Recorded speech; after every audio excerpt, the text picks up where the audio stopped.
इस वीडियो में हम सीखेंगे कि प्राकृतिक संख्याएँ कितने प्रकार की होती हैं। हम आप लोगों को बता चुके हैं कि प्राकृतिक संख्याएँ क्या होती हैं। वे संख्याएँ जो गिनने में काम आती हैं, जैसे 1, 2, 3, 4, 5, 6, 7, 8, 9 डॉट डॉट अनंत तक। इस प्रकार की संख्याएँ होती हैं प्राकृतिक संख्याएँ। अब हम ये सीखेंगे प्राकृतिक संख्याएँ कितने प्रकार की होती हैं तथा उनके बारे में विस्तृत जानकारी। जैसे सम संख्याएँ, भाज्य सम संख्याएँ, विषम संख्याएँ, भाज्य संख्याएँ, अभाज्य संख्याएँ, सहभाज्य संख्याएँ, पूर्ण घन संख्याएँ, पूर्ण वर्ग संख्याएँ, इनके बारे में सीखेंगे। तो नंबर 1 सम संख्या।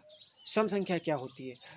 सम संख्या वह संख्या होती है जो 2 से पूर्णतः कट जाती है। वे संख्याएँ जो 2 से पूर्णतः कट जाती हैं, विभाजित हो जाती हैं, अर्थात वे संख्याएँ वे संख्याएँ जो जिनके इकाई का अंक 0 हो, 2 हो, 4 हो, 6 हो, 8 हो, वे सभी संख्याएँ सम संख्याएँ कहलाती हैं। जैसे 2 हो गया, 4 हो गया, 6 हो गया, 8 हो गया, 10 हो गया, 12 हो गया, 14 हो गया, 20 हो गया, 28 हो गया, 32 हो गया, इस प्रकार की संख्याएँ सम संख्याएँ कहलाती हैं। अब हम सीखेंगे विषम संख्याएँ क्या होती हैं। विषम संख्याएँ वे संख्याएँ होती हैं जो सम संख्याएँ नहीं होती, अर्थात जो संख्याएँ 2 से पूर्णतः नहीं विभाजित होती हैं, वे संख्याएँ विषम संख्याएँ कहलाती हैं। अर्थात जिन संख्याओं के इकाई का अंक 0, 2, 4, 6, 8 ना हो, वे संख्याएँ विषम संख्याएँ कहलाती हैं। जैसे 1 हो गया, 3 हो गया, 5 हो गया, 7 हो गया,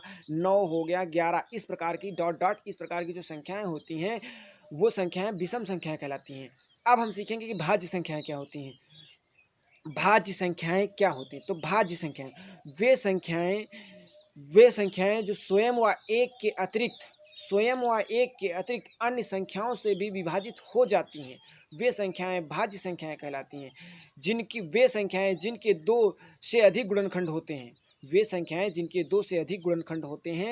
संख्याएँ भाज्य संख्याएँ कहलाती हैं। जैसे 4, 4 जो है 4 से कट जाएगी, 1 से कट जाएगी, 2 से कट जाएगी, अर्थात जो संख्याएँ स्वयं और 1 के अतिरिक्त अन्य संख्या से, जैसे 4 जो है 4 से भी कट रहा और 1 से भी कट रहा और 2 से भी कट रहा, स्वयं और 1 के अतिरिक्त अन्य संख्याओं से भी विभाजित होती है, तो वे संख्याएँ भाज्य संख्याएँ कहलाती हैं। अर्थात दूसरी भाषा में समझ सकते हो, जिन संख्याओं के 2 से अधिक गुणनखंड होते हैं, वे संख्याएँ भाज्य संख्याएँ कहलाती हैं। ठीक? सबसे छोटी भाज्य संख्या कौन सी है? वो 4 है। 2 जो है एक भाज्य संख्या नहीं है, क्योंकि 2 केवल 2 से कट रही है और 1 से कट रही है और किसी संख्या से नहीं कट रही है। 2 के केवल 2 ही गुणनखंड है, तो 2 भाज्य संख्या नहीं है। सबसे छोटी भाज्य संख्या कौन सी है? 4 है। 4 के बाद 6, 6 के बाद 8, 8 के बाद 9, 9 के बाद 10, 10 के बाद 12। ठीक? ये होती हैं भाज्य संख्याएँ। अब हम सीखेंगे अभाज्य संख्याएँ। अभाज्य संख्याएँ वे होती हैं जो स्वयं व 1 को छोड़कर किसी अन्य संख्या से नहीं विभाजित होती, नहीं कटती हैं। अर्थात वे संख्याएँ जिनके केवल 2 गुणनखंड होते हैं, वे संख्याएँ अभाज्य संख्याएँ कहलाती हैं। जैसे 5 हो गया, 7 हो गया, 11 हो गया, 13 हो गया, 17 हो गया, 19 हो गया, ठीक है, 2 हो गया। ये संख्याएँ जो हैं, ये अभाज्य संख्याएँ होती हैं। क्यों ये अभाज्य संख्या है? क्योंकि ये स्वयं जैसे 2 है, 2 से कट रहा, 1 से कट रहा, और बताओ किसी संख्या से कट रहा? नहीं कट रहा, इसलिए ये अभाज्य। 3 है, 3 से कटेगा, 1 से कटेगा और किसी संख्या से नहीं विभाजित होगा, इसलिए 3 जो है अभाज्य संख्या है। 5 है, 5 से कटेगा, 1 से कटेगा और किसी संख्या से नहीं कट रहा, इसलिए 5 क्या है? एक अभाज्य संख्या है। तो समझ में आ रही? वे संख्याएँ जो स्वयं व 1 के अतिरिक्त किसी अन्य संख्या से ना कटें, वे संख्याएँ अभाज्य संख्याएँ होती हैं। अर्थात जिन संख्याओं के 2 से अधिक गुणनखंड ना हो, केवल 2 गुणनखंड हों, स्वयं व 1, वो संख्याएँ अभाज्य संख्याएँ कहलाती हैं। अब बात आई सबसे छोटी अभाज्य संख्या कौन सी है? तो सबसे छोटी अभाज्य संख्या 2 है।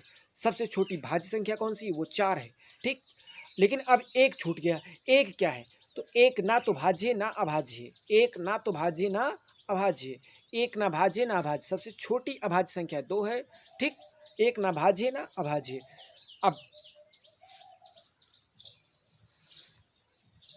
अब हम सीखेंगे सहअभाज्य संख्याएँ। सहअभाज्य संख्याएँ वे संख्याएँ होती हैं जिनके कोई एक को छोड़कर सहअभाज्य संख्याएँ वे संख्याएँ होती हैं जिनके एक को छोड़कर कोई उभयनिष्ठ गुणनखंड ना हो, अर्थात वे 2 संख्याएँ जिनके एक को छोड़कर कोई उभयनिष्ठ गुणनखंड ना हो, सहअभाज्य संख्याएँ कहलाती हैं। अर्थात वे 2 संख्याएँ जो किसी एक को छोड़कर किसी दूसरी सेम संख्या से ना कटें, आपस में ना कटे, वे सहअभाज्य संख्याएँ होती हैं। जैसे 2 और 3, 2 और 3 बताओ, 1 से 2 भी कट जाएगा, 3 भी कट जाएगा, लेकिन 1 को छोड़कर किसी अन्य संख्या से ये दोनों संख्या कट रही? नहीं कट रही। 3 और 4 सेम संख्या से नहीं कट रहे, इसलिए सहभाज्य हैं। अर्थात वे दो संख्याएं जो साथ साथ किसी सेम संख्या से ना कटें, जिनके कोई उभयनिष्ठ गुणनखंड ना हो। 3 और 4 का कोई उभयनिष्ठ गुणनखंड है? नहीं है। तो 3 और 4 कैसी संख्या है? सहभाज्य हो जाएगी। अब 4 और 5 ले लेते हैं, तो 4 और 5 भी सहभाज्य हैं। 9 और 10 ले लेते हैं, 9 और 10 भी सहभाज्य संख्या है, क्योंकि 9 और 10 का कोई उभयनिष्ठ गुणनखंड नहीं है।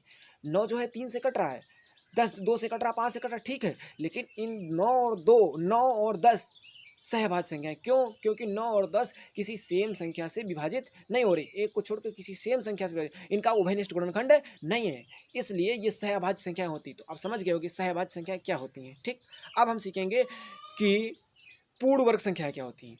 तो पूर्ण वर्ग संख्या वे होती हैं जो किसी न किसी संख्या का वर्ग होती हैं, अर्थात जिनका वर्गमूल एक पूर्ण वर्ग संख्या, एक पूर्ण संख्या होता है। समझिए, पूर्ण वर्ग संख्याएं वे संख्याएं होती हैं जो किसी न किसी संख्या का वर्ग होती हैं, अर्थात जिन संख्याओं का वर्गमूल एक पूर्ण कम होल नंबर होता है, पूर्ण संख्या होता है। जैसे एक का वर्ग है और एक का वर्गमूल कितना होगा? 1 होगा। दूसरा है 4, 4 है पूर्ण वर्ग संख्या है। क्यों? क्योंकि 4 किसी न किसी संख्या का वर्ग है, यानी 2 का वर्ग है, और 4 का वर्गमूल कितना होगा? 2 होगा। तो जो संख्या किसी न किसी संख्या का वर्ग होती, अर्थात जिन संख्याओं का वर्गमूल अंडर रूट एक पूर्ण संख्या होता है। जैसे 9 है, 9 एक पूर्ण वर्ग संख्या है। क्यों? क्योंकि 9 का वर्गमूल करोगे 3 आ रहा है, 8 का वर्गमूल करोगे तो कहाँ आ रहा है? पूर्ण वर्ग संख्या नहीं आएगा, दशमलव में आएगा।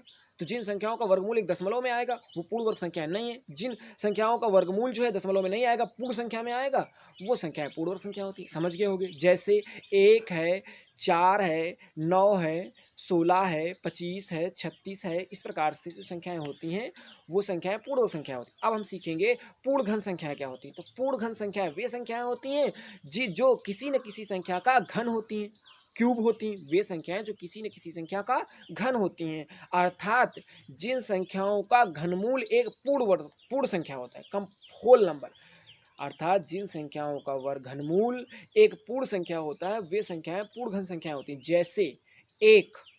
जैसे 1 8 27, 1 हो गया, 8 हो गया, क्योंकि 1 जो है 1 का घन है, और 8 जो है 2 का घन है, और 8 का घनमूल कितना होगा? 2 होगा, एक पूर्ण संख्या हो रहा है। ठीक, 7 का घनमूल दशमलव में आएगा।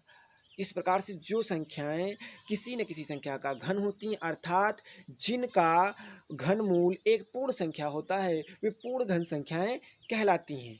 ठीक, आप लोग समझ गए होंगे पूर्ण घन संख्याएं क्या होती हैं। आपने रूढ़ और यौगिक संख्याओं के बारे में सुना होगा, तो समझ लीजिए रूढ़ संख्याएं और यौगिक संख्याएं क्या होती हैं।